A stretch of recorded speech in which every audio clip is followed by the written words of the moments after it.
இப்போ நான் சொல்ல போகிற ஒரு பதிவு உண்மையாகவே ஒரு நடந்த சம்பவம். இந்த சம்பவத்தை கேட்கும்போது உண்மையிலுமே உங்களுக்கு மனசு அப்படி ஒரு புத்துணர்ச்சி ஏற்படும். ஸோ ஸ்கிப் பண்ணாமல் கடைசி வரைக்கும் நான் சொல்கிறத கவனித்து கேளுங்க. வித்யா நடராஜன் அப்படின்ற 2 தம்பதிகள் ஒரு ஃப்ளாட்டில் வசித்து வந்துக்கிட்டு இருக்காங்க. நடராஜன் பேங்க்கில் வேலை செஞ்சுட்டு ரிட்டையர்ட் ஆகி போன ஒரு ஓய்வு பெற்ற பணிக்காரர். அதே மாதிரி அவங்க ஹவுஸ் ஒய்ஃபு. அவங்களுக்கு திடீர்னு கால் முறிவு ஏற்பட்டு வீட்டில் வேலை செய்ய முடியாத நிலையில் இருக்காங்க. அப்போது தெரிஞ்சவங்களுக்கு சொல்லி விட்றாங்க, இந்த மாதிரி யாராவது வேலைக்காரிங்க கிடச்சா வீட்டுக்கு கொஞ்சம் துணையாக அமுச்சு விடுங்க, என் பொண்டாட்டிக்கு கால் உடஞ்சி போச்சு அப்படின்னு சொல்கிறாரு. அதன்படி ஒரு அம்மா வராங்க. திடீர்னு கதவை தட்டுறாங்க. கதவை திறந்து அவர் பார்க்குறாரு. யாரும்மா நீ, என்ன வேணும்னு கேட்குறாரு. அதுக்கு அந்த அம்மா சொல்கிறாங்க, என் பேர் கோவலம், நான் வேலைக்கு வந்திருக்கேன் அப்படின்றாங்க. கோவலமா கோகிலாவா அப்படின்றாங்க. கோவலம் அப்படின்றாங்க. எனக்கு அப்போ தான் அந்த பேர் பார்த்திங்கன்னா புதுசாக தெரிஞ்சுது. இது வரைக்கும் கோவலம் அப்படின்ற பேரையை நான் கேள்விப்பட்டதே இல்லையே அப்படின்னு சொல்லிட்டு யோசிக்கிறாரு. அதுக்கப்புறம் சரிம்மா என்ன விஷயம் அப்படின்னு கேட்குறாங்க. நான் வேலைக்கு வந்திருக்கேன், உங்களுக்கு தெரிஞ்சவர் தான் இந்த வீட்டு அட்ரஸை கொடுத்து என்னை அமுச்சு விட்டாங்க அப்படின்றாங்க. சரிம்மா எவ்வளோ சம்பளம் எதிர்பார்க்குற அப்படின்னாங்க. எனக்கு அதெல்லாம் எதுவும் வேணாயா, சாப்பாடு கொடுத்து ஆனால் ரூமு கொடுத்துடணும். நான் இங்கே எனக்கு தங்கறதுக்கு எதுவும் இடம் இல்லை. நான் ஏற்கனவே தாம்பரத்தில் வேலை செஞ்சிகிட்டு இருந்தேன். அந்த வீட்டு ஓனரு துபாய் போயிட்டார், அதனால் இந்த வீட்டுக்கு வந்திருக்கேன் வேலைக்கு அப்படின்றாங்க. சரி உள்ளவாமா, எனக்கு என் பொண்டாட்டிக்கு கால் உடஞ்சிருக்கு, அதுக்கு தான் உதவி தேவை, நீ இங்கேயே இருந்துக்க, 6000 ரூபா சம்பளம் தரேன் அப்படின்னு சொல்கிறாங்க. பரவாயில்லையா, உங்கள் இஷ்டம் அப்படின்னு சொல்லிட்டு ஏதோ ஒன்று சொல்லிவிட்டு அவங்க பட்டுக்கும் வீட்டுக்குள்ளே போகிறாங்க. ஆனால் அவங்க பார்க்குறதுக்கு ஒரு 50 வயசு இருக்கிற மாதிரி இருக்கும். ஆனால் தோற்றத்தில் 30-35 வயசு மாதிரி தான் தெரியுது. அப்படி ஒரு பளபளப்பான மேனியாட்டம் இருக்காங்க. அப்படி இருக்கும்போது நம்ம நடராஜனோட மனைவியோட தங்கச்சி மாதிரி அவங்களுக்கு முறை தோணுது. பட் இருந்தாலும் இவருக்கு ஃபஸ்ட்டு பிடிக்கவே இல்லை. ஆள் பார்க்குறதுக்கு கிழிஞ்ச சேலை, தலையில் எண்ணெய் வைக்காத முடி, கொஞ்சம் ஏழ்மை அவங்க முகத்திலே தெரிஞ்சுது. இப்படி இருக்கிற பொண்ணை யார் தான் நல்லா பார்த்துப்பாங்க. சரி ஏதோ ஆக மொத்தம் எங்கள் வீட்டில் இடம் இல்லைம்மா, இப்போது நீ எங்கே தங்க போகிற அப்படின்னு கேட்குறாங்க. பரவாயில்லையா, நான் கிச்சன்லேயே படுத்துக்கிறேன் அப்படின்னு கோவலமும் சொல்கிறாங்க. சரின்னு வேலையை ஆரம்பிக்கிறாங்க. வேலையை ஆரம்பித்ததுக்கப்புறம் அவங்க கொஞ்சம் கொஞ்சமாக சமைக்க ஆரம்பிக்கிறாங்க. மொதல் நாள் சமைக்கும்போது நடராஜனுக்கு பிடிக்கவே இல்லை. என்ன சாப்பாடு இது, கொஞ்சம் கூட பிடிக்கவே இல்லையே அப்படின்னு கடுப்பில் என்ன பண்ணுறது, மனைவிக்கு கால் உடஞ்சிச்சு, இதெல்லாம் சாப்பிட்டு தான் ஆகணும் அப்படின்னு சகிச்சுக்கிட்டு சாப்பிட்டுட்டு இருக்காங்க. ஒரு நாள் முட்டைக்கோசை வேக வைக்கிறேன்னு சட்டியை கருவு விட்டுறாங்க. அப்போது நடராஜனோட மனைவியே ஏஞ்சி திட்டுறாங்க. என்ன நீ இப்படி தான் சமைப்பியா, சட்டியை கருவு விட்டியே, உன் நினப்பு எங்கே இருக்குது, ஒழுங்காக வேலை செஞ்சால் செய், இல்லாட்டி இங்கேருந்து போயிடு, எதுக்கு எங்கள் உயிரை வாங்குற அப்படின்னு திட்டுறாங்க. மன்னிச்சுக்கோங்கம்மா, ஏதோ ஒரு நினப்பில் விட்டுட்டேன் அப்படின்னு சொல்கிறாங்க.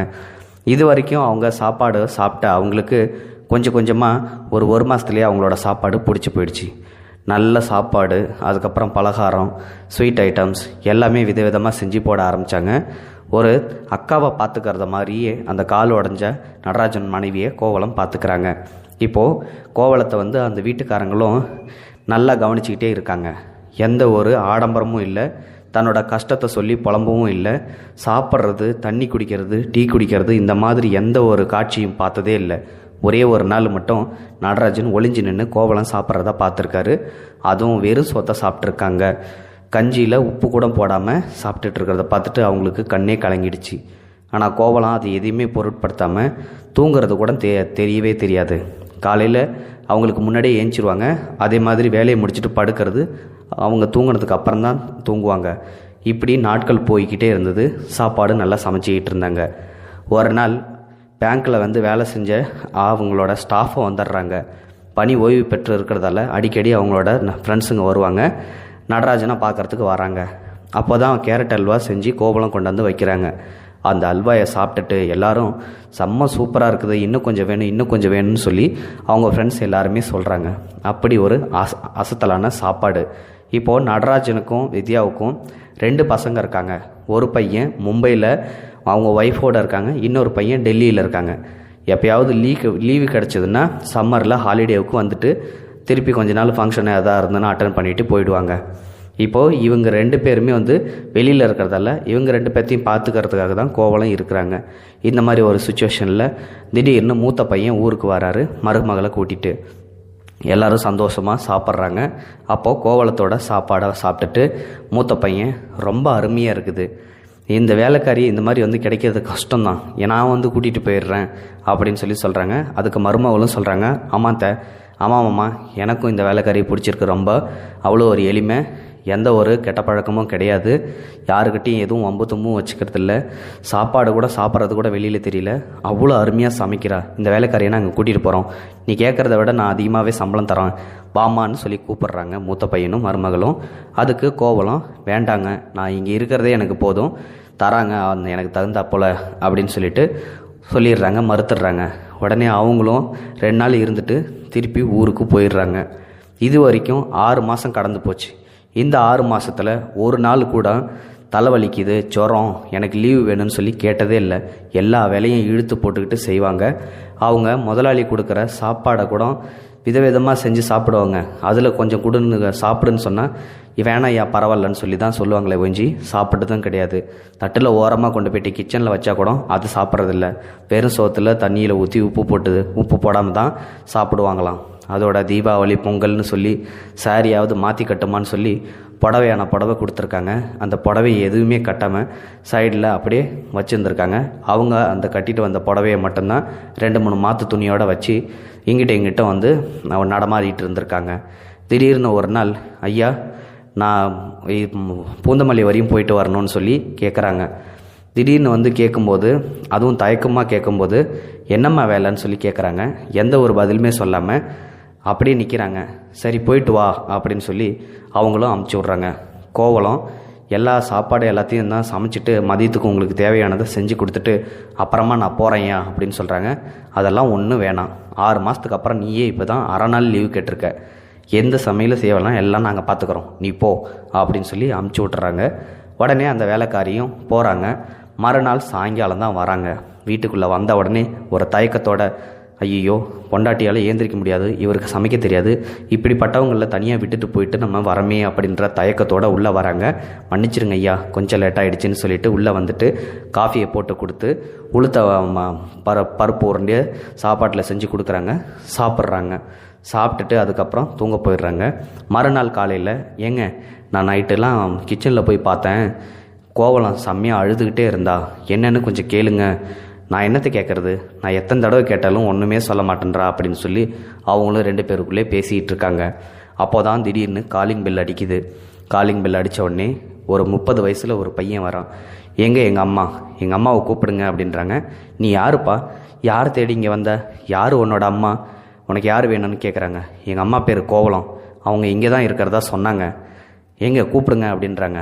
என்னது கோவலம்மா, கோவலத்துக்கு யாருமே இல்லை, நான் ஒரு அனாதனில் எங்ககிட்ட சொன்னேன், அதனால தானே நாங்கள் வீட்டிலே வேலைக்கு வச்சோம், இந்தாம்மா கோவலம் இங்கே வா, உன் பையன்னு சொல்லிட்டு யாரோ ஒரு பையன் இங்கே வந்திருக்கான், என்ன விஷயம்னு கேளு அப்படின்னு சொல்லி கோவலத்தை கூப்பிட்றாங்க. கோவலமும் வராங்க. இங்கே எதுக்குடா வந்த, உனக்கு என்ன வேணும், போ இங்கேருந்து அப்படின்றாங்க. எனக்கு ஒன்றும் வேணா நீ வந்து இங்கே எதுக்காக தேவையில்லாமல் கஷ்டப்பட்டுக்கிட்டு இருக்க, பாரு கிழிஞ்ச சேலை, வேலைக்காரிய ஒரு வேஷம், எவ்வளோ பெரிய கோடீஸ்வரி நீ, உனக்கு 2 கோடி ரூபா இருக்குது, வாங்கிக்க, செவனேன்னு வந்து வீட்டில் இரு, இல்லாட்டி அதையாவது வாங்கிக்க, உன் பிச்சை காசு ஒன்றும் எனக்கு தேவையே இல்லை, ஒழுங்காக போயிடு, நான் வந்து இங்கே செம்ம கடுப்பில் இருக்கேன், இதுக்கு மேலே இங்கே வந்து என்னை தொந்தரவு பண்ண செருப்பாலே அடிப்பேன் அப்படின்னு சொல்லி துரத்தி விட்டுறாங்க. இவங்க 2 பேரையும் பேசும்போது உத்து பார்த்துக்கிட்டே இருக்காங்க. உடனே அந்த பையன் என்ன சொல்கிறான், நானே எவ்வளோ தூரம் சொல்லி பார்க்குறேன், 2 கோடி ரூபா அசால்ட்டாக வேணான்னு சொல்கிற, எனக்கு ஒன்றும் வேணாம், நீ போயிட்டே இருறா, அதுக்கப்புறம் என்கிட்ட வந்து பணத்தை கொடுக்கல, அது கொடுக்கல, இது கொடுக்கல, உன்னை வந்து கடைசி காலத்தில் நாங்கள் தான் தூக்கி போடணும், அதை மட்டும் பார்த்துக்க, டேய் நீ ஒன்றும் என்னை தூக்கி போட தேவையில்லை, எனக்கு தூக்கி போடுறவங்களுக்கு என் பின்னால் 4 பேர் நல்லவங்க இருந்தால் போதும், ஐயா நீங்கள் என்னை தூக்கி போட மாட்டீங்களா ஐயா அப்படின்னு சொல்லி கோவலம் கேட்க, என்னம்மா இது கேள்வி, நீ எங்கள் வீட்டில் இருக்க, கண்டிப்பாக உன்னோட கடைசி காலத்தில் எங்கள் வீட்டில் நாங்கள் இருக்கும்போது முடிஞ்சதுன்னா நாங்கள் தாம்மா பார்ப்போன்னு சொல்லி அவரும் சொல்கிறாரு. அதோட அந்த பையனும் அங்கேருந்து ஏதோ பண்ணி தொலை, நான் போகிறேன், காசை வேணான்னு சொல்கிற ஒரே ஆள் நீ தான், கடைசி காலத்தில் கஷ்டம் தான் பட போகிற அப்படின்னு சொல்லிட்டு அந்த பையனும் போயிடுறான். உடனே அழுதுகிட்டே உள்ளே போகிறாங்க. இப்போது அவங்க 2 பேரும் கேட்கவே இல்லை. அவங்க கோவலம்மாவே வந்து, ஐயா அம்மா உங்ககிட்ட கொஞ்சம் பேசணும் அப்படின்னு சொல்லி சொல்கிறாங்க. என்னம்மா சொல்லு அப்படிங்கும்போது, எனக்கு கல்யாணம் ஆகி 2 பசங்க இருக்காங்க. அதில் ஒரு பையன்தான் இவன். 2 பசங்களா?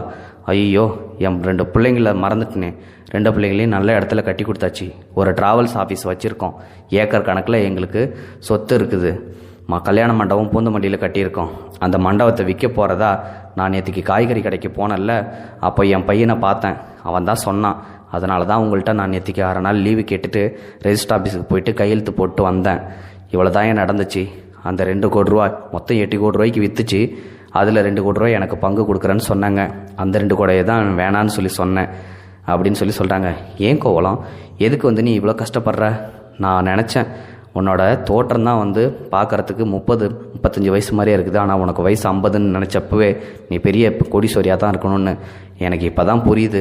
நான் கூட ஏதோ தானேன்னு உன்னை எடை போட்டுட்டேன். ஏன் கோவலம், நீ எதுக்காக கஷ்டப்படுற? அந்த 2 கோடியை வாங்கிட்டு கால் மேலே கால் போட்டு உட்காந்துட்டு ஜோராக சாப்பிட்லாம்ல அப்படின்னு சொல்ல, வேண்டாம்யா, அந்த மாதிரி உழைக்காமல் வர்ற காசு எனக்கு தேவையே இல்லை. என் வீட்டுக்காரரு ஒரு ஆக்சிடெண்ட்டில் இறந்து போயிட்டாரு. அதுக்கப்புறம் இந்த பசங்களே என்னை ஏமாத்துறானுங்க. அப்படி ஏமாற்றி திருப்பி கொடுக்குற காசை நான் வாங்கி என்னையா பண்ண போகிறேன்? அந்த காசு ஒன்று எனக்கு வேணவே வேணாயா அப்படின்னு சொல்கிறாங்க. எவ்வளோ சொல்லிட்டோம், நீ கேட்க மாட்டேன்றே கோவலம். சரி, இவன் வேலையை பாரு அப்படின்னு சொல்லி அனுப்பிச்சி விட்டுறாங்க.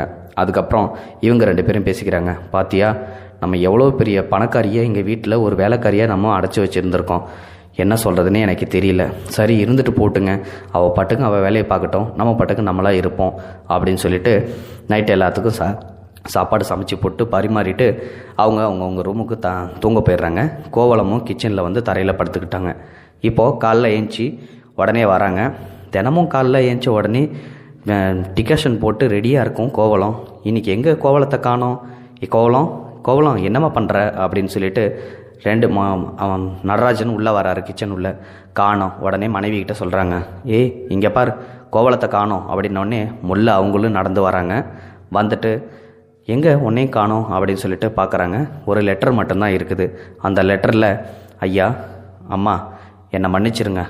எப்போ நான் ஒரு கோடீஸ்வரின்னு சொல்லி உங்களுக்கு தெரிஞ்சு போச்சோ, இதுக்கப்புறம் என்னை அதட்டி வேலை வாங்குற தன்மை உங்களுக்கு வராதுன்னு எனக்கு நல்லாவே தெரியும். எனக்கு ஏழ்மை தான் பிடிக்கும். அதனால தான் அந்த 2 கோடி ரூபாயே நான் வேணான்னு சொல்லி ஒதுக்கி என் பையனையே செருப்பால் அடிப்போம் போடான்னு சொல்லி துரத்தி விட்டது. அப்படி இருக்கும்போது இந்த வீட்டில் நான் இருந்தால் என்னை வேலை வாங்க முடியாமல் நீங்களும் அவஸ்தைப்படுவீங்க, நானும் வேலை செய்ய முடியாமல் அவஸ்தைப்படுவேன். அதனால் நான் இங்கேருந்து போகிறேன்யா.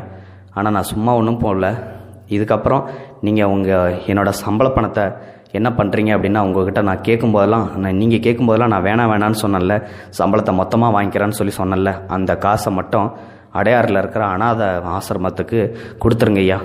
உங்கள் ஞாபகம் அர்த்தமாக ஒரே ஒரு டம்ளரை மட்டும் நான் எடுத்துக்கிட்டு போகிறேன். அந்த டம்ளரில் எப்போ குடித்தாலும், தண்ணி குடித்தாலும், டீ குடித்தாலும் உங்களோட ஞாபகம் மட்டும் எனக்கு கடைசி வரைக்கும் போவோம் ஐயா. இது மட்டும்தான் உங்ககிட்ட இருந்து நான் எடுத்துகிட்டு போகிற ஒரே ஒரு சொத்து அப்படின்னு சொல்லி அந்த லெட்டரில் எழுதியிருக்குது. அதுக்கப்புறம் அந்த லெட்டரை படித்து பார்த்தோன்னே 2 பேத்துக்கும் கண்ணீரே ஓடுது. பக்கத்தில் பார்த்தா அவங்க கொடுத்து வச்ச புடவை எல்லாத்தையும் ஒரு செல்ஃபில் வச்சுருக்காங்க. அதை பார்த்தோன்னே இன்னும் பயங்கரமாக கண்ணீர் விட்டு அழுகுறாங்க. இப்படிப்பட்ட மனசு யாருக்கு வரும்? இப்படிப்பட்ட வேலைக்காரியை நம்ம ஒன்றும் தெரியாத மாதிரி இவ்வளோ நல்லா அதட்டி உதட்டி முதல்ல சாப்பாடெலாம் சரியில்லைன்னு சொல்லிட்டு சனினெல்லாம் திட்டிருக்கமேன்னு சொல்லிட்டு 2 பேரும் கதறி இருக்காங்க. இந்த கதறின பதிவை தான் ஒருத்தர் முகநூல் பதிவில் பதிவிட்டிருக்காங்க. அந்த பதிவை தான் உங்ககிட்ட நான் இப்போ சொன்னேன். இது உண்மையாலுமே நடந்த ஒரு சம்பவம். இந்த வீடியோ பிடிச்சிருந்தால் லைக் பண்ணுங்கள், ஷேர் பண்ணுங்கள். இந்த வீடியோ பற்றின கருத்துக்களை மறக்காமல் கமெண்ட் பாக்ஸில் போஸ்ட் பண்ணுங்கள். நன்றி, வணக்கம். இது போன்ற செய்திகளை உடனுக்குடன் நீங்கள் தெரிந்து கொள்ள மறக்காமல் எங்களுடைய சேனலை சப்ஸ்கிரைப் செய்யவும், கூடவே பக்கத்தில் வரும் பெல் ஐக்கானையும் கிளிக் செய்யவும்.